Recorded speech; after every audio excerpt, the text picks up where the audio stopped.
Hello, my beautiful souls. Welcome sa ating tarot reading sessions. Keep in mind, general reading po ito. Maring mag-resonate, maring hindi. Kunin nyo na lang po kung para sa inyo and leave the rest. Maaring mag-shift sa energies or magkabaliktad ang sitwasyon. Kaya kayo na pong bahala kung saan kayo nakalugar sa reading natin. So, let's see.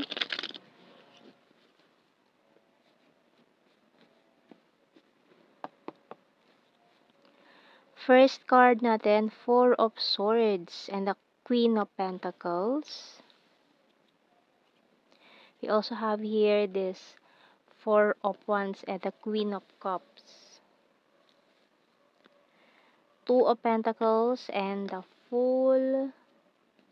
Three of Cups and the Temperance. So, yung bottom card natin is Five of Pentacles. Okay, so may specific signs tayo dito ng Aries and Sagittarius placement. So, tinan muna natin anong message ng Archangel natin sa reading na to. Kasi mukhang someone who ghosted you in the past ay itong ng ghost na ito or nagmulto na ito biglang magpaparamdam sa iyo ngayon. Tingnan natin. Or kung hindi pa man nangyayari to, nagjo-juggling pa siya kung magre-reach out pa siya ngayon or hindi. Pinag-iisipan pa niya. So, we have here Outdoors by Archangel Jophiel. Go outside, get some fresh air, and connect with nature to relieve stress and gain new creative ideas. So, maring ikaw nag-unwind ka ngayon, maring mga na you are planning a trip, mga ganyan, travel, para maka-move on sa taong ito, pero out of the blue, biglang magpaparamdam siya eh. Tingnan natin. Sa ating mga signs and symbol card. So, kung for some of you, hinihintay nyo talaga mag-message tong taong to or mag-reach out siya sa'yo. Or maaaring habang nag-unwind ka dyan sa labas, biglang mag-meet kayo or makita kayo unexpectedly. Tingnan natin.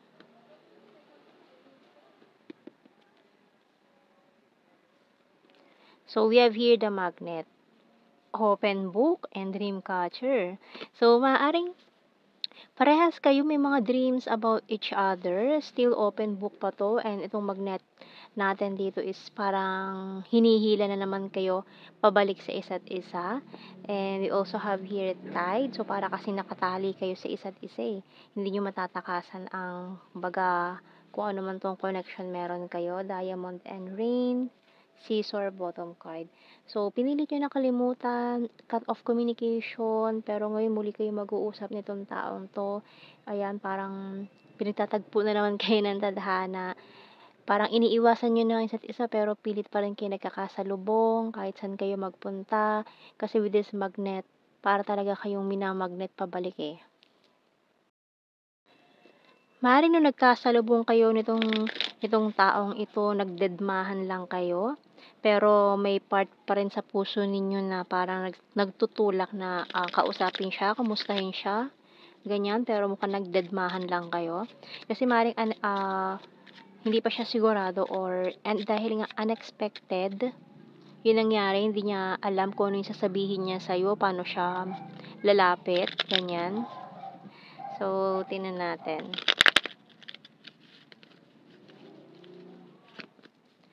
I'm working hard for a future. So, for some of you, parang nagplano na kayo sa future ninyo, tapos ganito yung nangyari, kinahantungan. Pero kung may mga soulmates, twin flame connection dito, kaya ganon na lang ka-intense itong magnetic energy na ito, magnetic pull na nararamdaman ninyo. Caught in the middle, so maaring may mga hadlang pa rin sa inyong dalawa, obstacles, kaya parang hindi pa rin magtugma or wala pa rin kayo sa same page. At least, open book pa rin, pero wala pa rin kayo sa same page nitong taong ito. Kumbaga parang may naghihintayan, pero walang galaw, walang movement, walang nangyayaring You're my rest and my healer.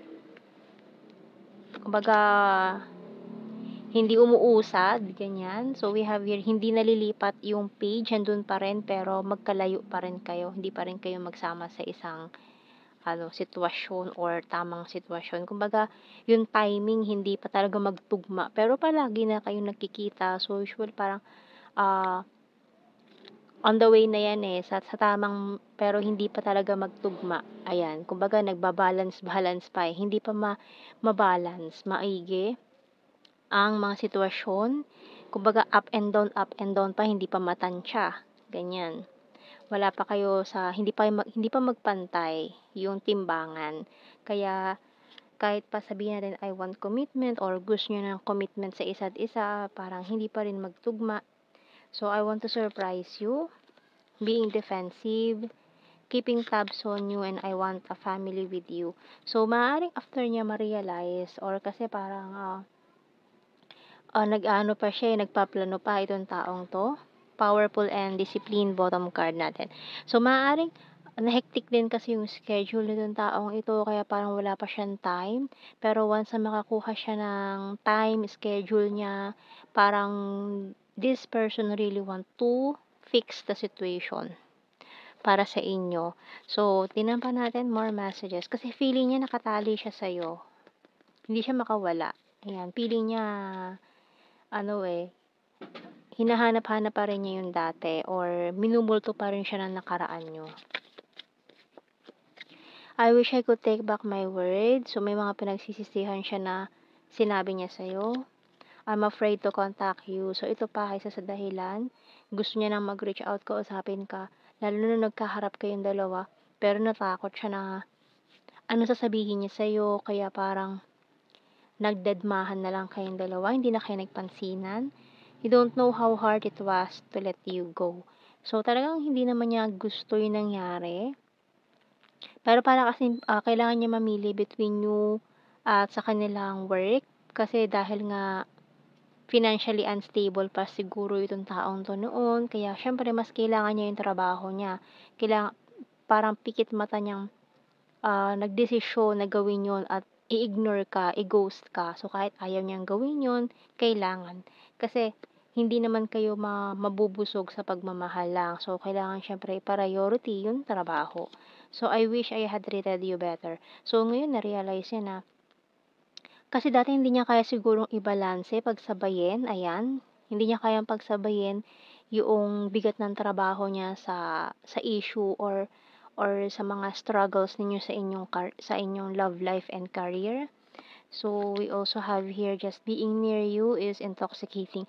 So, ayun very awkward yung situation. Nung nagkaharap kayo unexpectedly, very parang awkward. I couldn't let you get close to me. So, parang ayan, siya yung umiwas para siyang ilang na ilang, ganyan. So, I hope that you can forgive me one day. I hide behind material things. Kasi ito priority niya. Mga material things, pera, ganyan, finances, yun ang priority niya. I regret lying to you sa bottom card natin. So, kuha tayo ng mga initials sa ating reading. So maaaring nagkakalala kayo ng high school. Ayan. HSJ or JS, yung prom. EK. Letter VZ. Letter Q. FLR. Pwedeng LD or din, kaso wala tayong D. Ayan, N. Letter A. I bottom card. Okay, so let's see sa ating blue card. Kuha tayo ng blue card natin dito. Ayan, kasi nga dahil hindi niya kayang i-handle yung sitwasyon, hindi niya kayang pagsabayin yung mga issue na ito na nangyari sa inyo sa love life at career. So, tumakbo na lang siya. Kasi para sa kanya yun ang pinakamadaling gawin ang tumakbo sa ganitong klase ng sitwasyon. So, we have here past life lover. mga kumbaga itong responsibilidad na 'to hindi niya pa kaya, gano'n. So, we have here courage, ayan mukhang, sa ngayon parang gusto niya na mag-take ng risk, lakasan ng loob para kayanin lahat 'to para sa inyo, para sa inyong future together. So, tingnan natin general signs and the messages natin.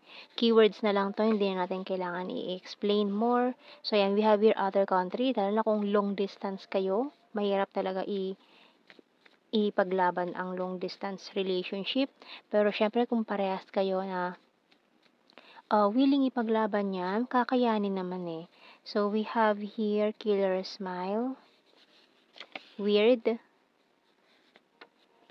flirtatious. So, pinilit niyo naman maghanap ng iba pero parang wala pa rin. So, overthinker, divine masculine. Wands is fire sign, Aries, Leo, Sagittarius. Number 10, divine feminine. Fire sign, Aries, Leo, Sagittarius. Athletic. August, smart and logical. Cold city. November, food lover. Past person. July, December, and Libra. So, yan ang ating reading, my beautiful souls. Thank you for watching. Take care and God bless. See you in our next reading, guys. Bye-bye.